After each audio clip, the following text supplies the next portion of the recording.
Hello दोस्तों, आप सभी का मेरे चैनल में स्वागत है। तो आज हम लोग पुलिस वेरिफिकेशन मतलब अनुप्रमाणन फॉर्म को कैसे फिलअप करना है उसके बारे में सीखेंगे।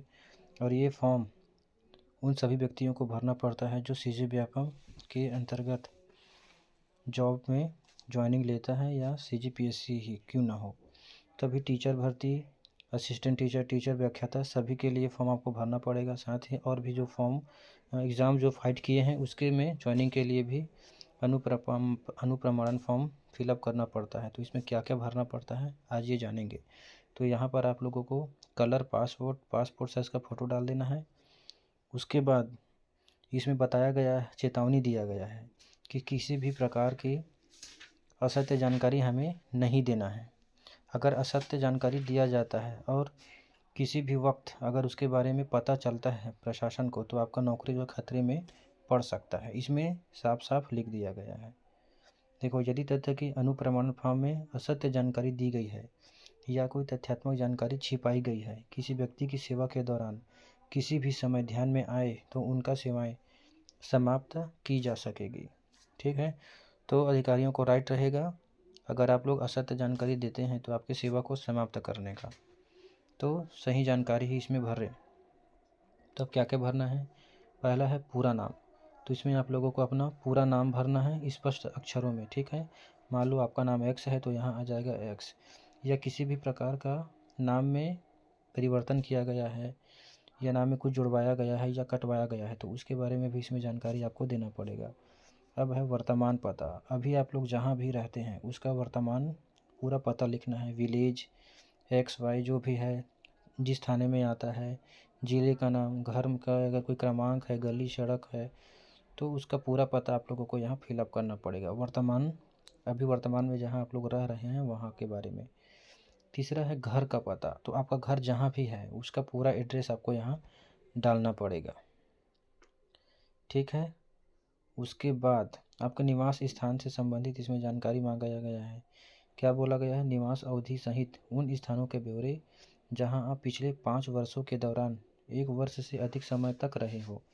यदि विशेष, जिसमें पाकिस्तान भी शामिल है, में रहे हो तो उन सभी स्थानों के ब्यौरे दिए जाने चाहिए जहां आप 21 वर्ष की आयु के बाद 1 वर्ष से अधिक समय तक रहे हो। तो पिछले 5 वर्ष जहाँ भी आप रहे हैं 1 साल से अधिक समय तक, तो उसके बारे में आपको जानकारी यहाँ देना पड़ेगा।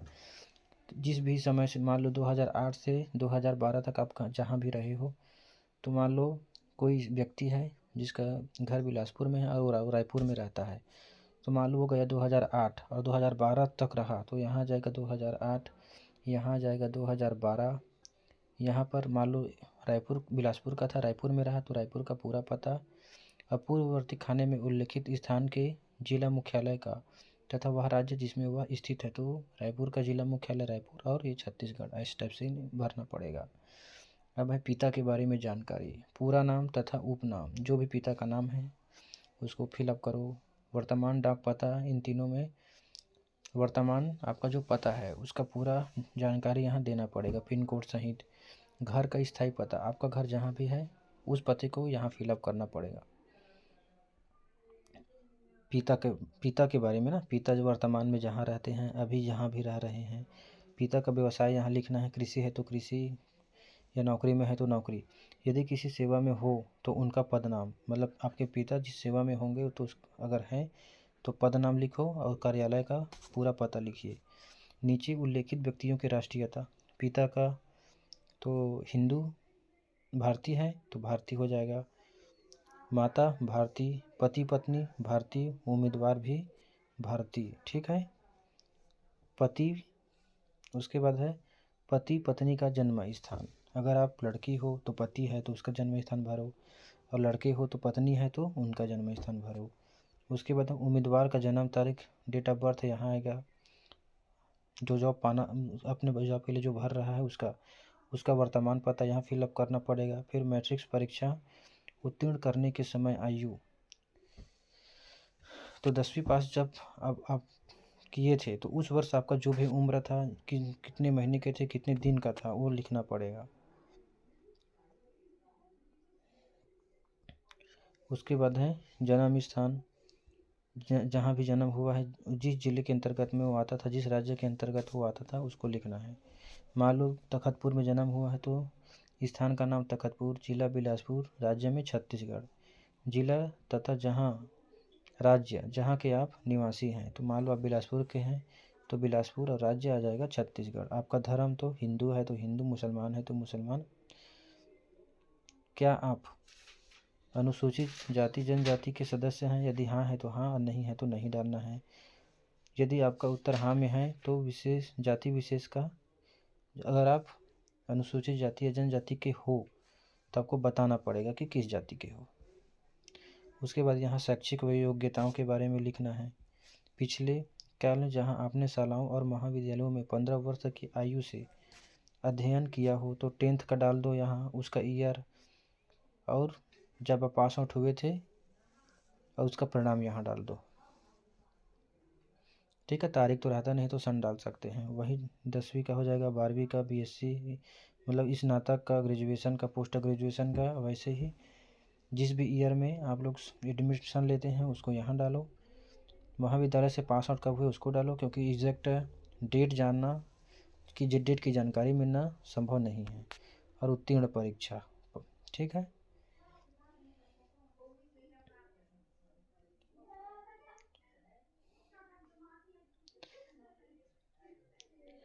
अब ये है, यदि आप कभी नियोजित रहे हो तो तत्संबंधित ब्यौरा दीजिए। मतलब यदि आप इस नौकरी के पहले दूसरी नौकरी में थे तो उसके बारे में आपको यहाँ जानकारी देनी पड़ेगी। कौन से पद में थे, कौन सा सन था, कार्यालय, फर्म अथवा संस्था का, जिस भी संस्था में काम कर रहे हैं उसका पूरा नाम, और पिछली सेवा छोड़ने का यहाँ कारण लिखना पड़ेगा, अपने निजी कारण से या जो भी हो।